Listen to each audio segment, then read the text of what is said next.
Hey, Bulls and Bears, back with another dose of economic reality. I hope everyone's having an excellent holiday season. I wanted to give you another dose of economic reality today. Now, first of all, I'm going to keep these lights up until the end of the year.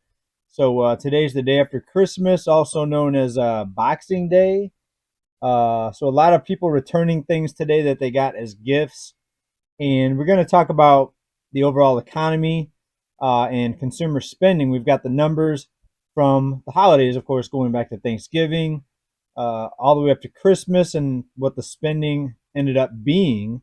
And we look at that because that's pretty much the consumer spending is the backbone of the U.S. economy. Unfortunately, that's the sad state of affairs that financial economic news looks at is spending.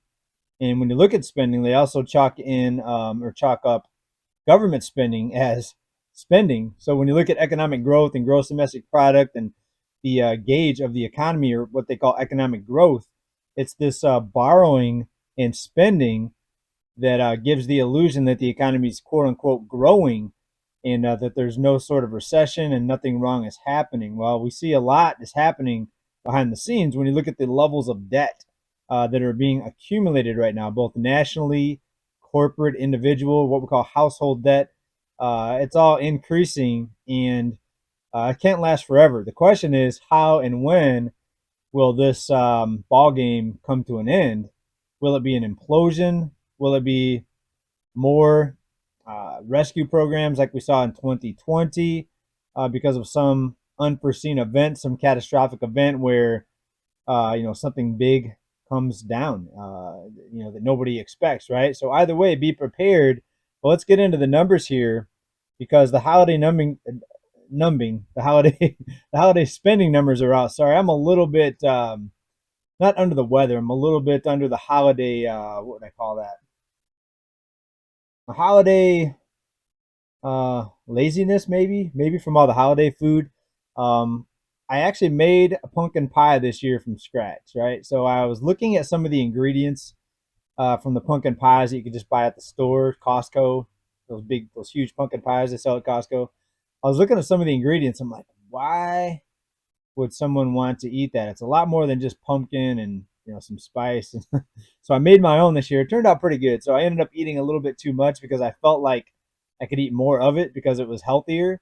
That didn't end up doing so good, and my energy levels are pretty low. I think from eating too much. Could be other reasons. Could be just the bugs going around, holiday stuff here.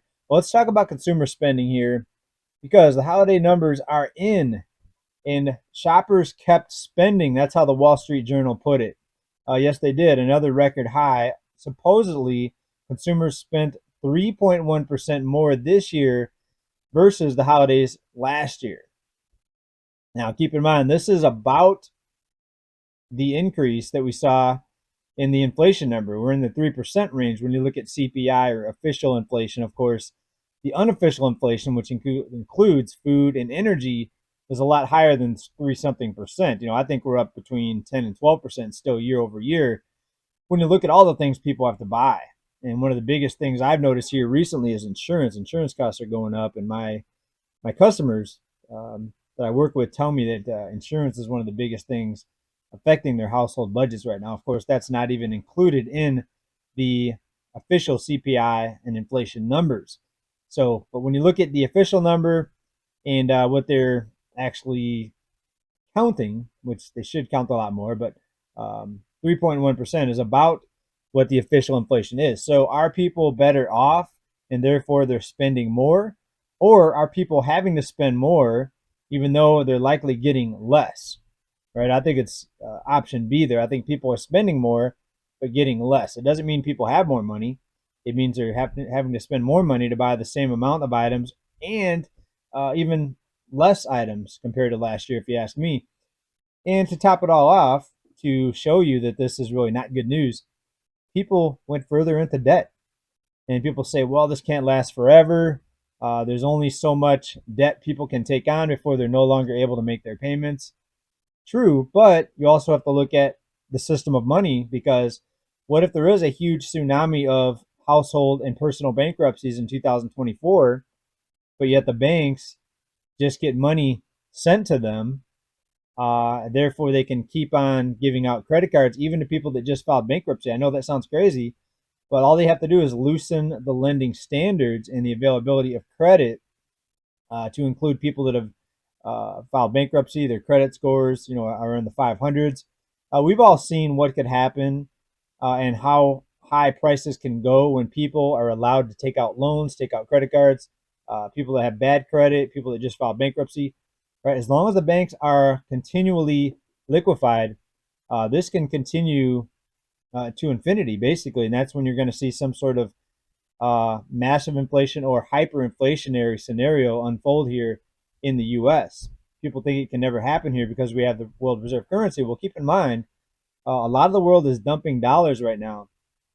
Now, when you look at the bond market, there's some pretty big buyers out there, some whales out there buying up U.S. debt because the bond market, wow, the 10-year yield sank once again. Let's talk about that because this has to do with mortgage rates, and this is a big player, a big factor in the economy. 10-year yield, folks, the last time I checked it, just going to give you the latest here as I report this, 3.88. Remember, this was up over 5% just within the last month and a half. From 5% down to 3.88. Somebody is buying a lot of debt. And I don't think you have to take too many guesses on who's buying all this debt, right? So when you can create endless amounts of money, there's no limit on the type of manipulation you can program into these markets. So it all comes back to the system of money. And of course, we're going into 2024. Every 4 years, they want to keep things looking as good as possible, except for 2020. That was an exception to the rule. And will we see something big pop off here in 2024 that is going to be labeled as something that nobody saw coming, an unforeseen event? Will one of these countries hostile to the U.S. take down our grid, take down our banking system, take down our utilities, our electrical system, right? Who knows? But that's one of the kind of the wild cards that's on the table for me in 2024, something big like that happening. So I always encourage everybody to keep at least 30 days emergency expenses out of the financial system, food, water, and other essentials to get you through a unforeseen event like that. All right, but back to the financial situation here at hand. Debt continues to climb. People are guessing as to when this whole thing is going to come unraveled. And it may not come unraveled. It may just be more of the same. And we're seeing the housing market being propped up. The case shiller numbers are out, and they're up 3%. They're up over 3% again year over year. And, this is the numbers as of October. And when compared to last year, these numbers are up. The housing market is still up year over year. And that's the case shiller. Now, there's other indexes that say we're down. Some of them don't look at year over year. They look at from the peak. We've talked about those here on different episodes here, different reports. And so the housing market still looks like it's being propped up here. Now, the distress amongst homeowners could rear its ugly head in 2024. I say could because, again, you can't predict the type of intervention that's going to come in. They could come in and cancel foreclosures, right? So if it weren't for that, this market would have imploded back in 2020 and even before that. When you look at the types of debt levels that people are in right now, a lot of people, I'd say most people didn't expect after 2008. They didn't expect home prices to go on to new all-time highs. They didn't expect banks to continue to loan out money like they did before the 2008 financial crisis. Now we're way above where we were back then. So now people are looking at this and they're saying, wow, if we're this much higher than 2008, what's the limit? How much higher can they push this thing, right? So, you've got to keep an eye on the regulation or lack of regulation amongst the banks, right? So banks can continue to loan out money, even though the debt levels are at all-time highs. They could keep things going. The stock market could go up. They could push money in the stock market. They could buy bonds and push the yield down, therefore keeping mortgage rates suppressed. So many things can be done. That's why I try not to make predictions. I encourage everyone to prepare for both. Prices to continue to go higher and a massive deflationary situation unfolding in 2024. All right, so have some hard assets and have investments um, in case this does continue to go higher. But what's going to bring this down in 2024? Well, I think we're going to see a lot of information come out that's going to reveal what's been happening at the banks and the type of money that's being loaned out. It's basically not real money, it's digits on a screen. Once more people come to this realization, I think there's going to be a lot more awareness and therefore a lot more concern amongst the population, for lack of a better word. But see, a lot of people aren't really paying attention to that. People just want to be entertained. I'll give you an example. Here's one of the biggest stories on the entertainment front here, or non-financial front, which really is financial. I'll explain. Taylor Swift being blamed for the Kansas City Chiefs losing. Right, so she's dating one of the football players, one of the tight end, Travis Kelsey, and it's in the news that, oh no, it's her fault the Chiefs didn't win because Travis Kelsey, he's distracted because he's dating this pop star, blah blah blah.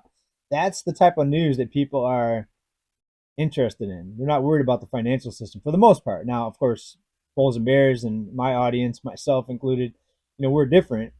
We like to know what's going on, and we like to see what the odds are and what the risks are going ahead here in 2024, because we want to, one, be able to navigate these rough waters, but two, be able to even benefit from what's going to be unfolding here in 2024. And in my opinion, there's nothing wrong with entertainment as long as you don't overindulge, as long as that's not all you look at.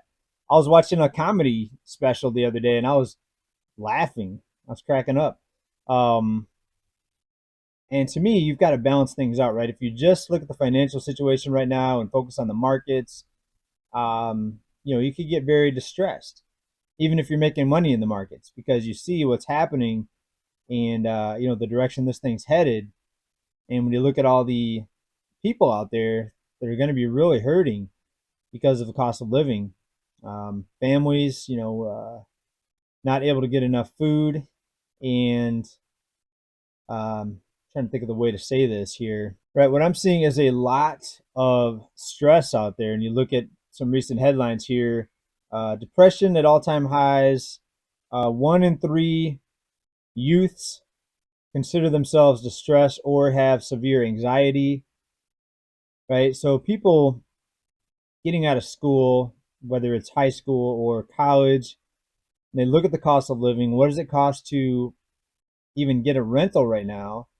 And they're looking at their incomes, they're looking at their debt, and they're saying, wow, this is not good. This is not what I remember my parents going through, back when they were kids. And they're watching their parents, buy a house or whatever. They're watching things change drastically to where you have to just live with enormous amounts of debt just to function, it seems like, right? And that's not true for everybody. There's people out there with their home paid off, no debt, cars paid off, putting away money each month, huge emergency funds. They have assets outside of the system there, cash, emergency food, water, uh, essential items there to survive if something happens. But that's a very tiny fraction of the population, right? So we've got to be in that tiny fraction of the population. We've got to be prepared, because when what hits the fan in 2024, we want to be there, one, to survive, but two, to be able to make some investments when everything comes down. Look at when oil crashed to zero in 2020. And looking back, one of my best trades was buying Exxon Mobil, because the price also crashed.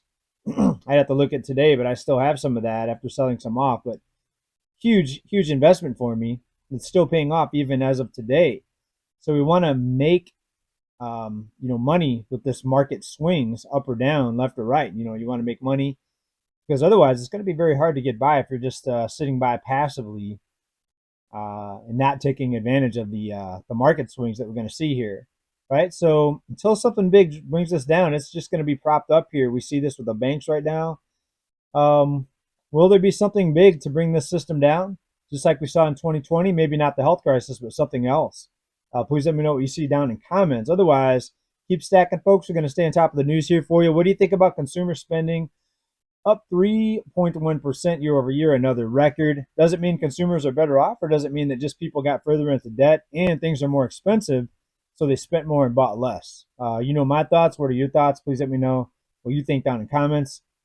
Until then, we'll see you next time, everybody. Keep stacking. Bye now.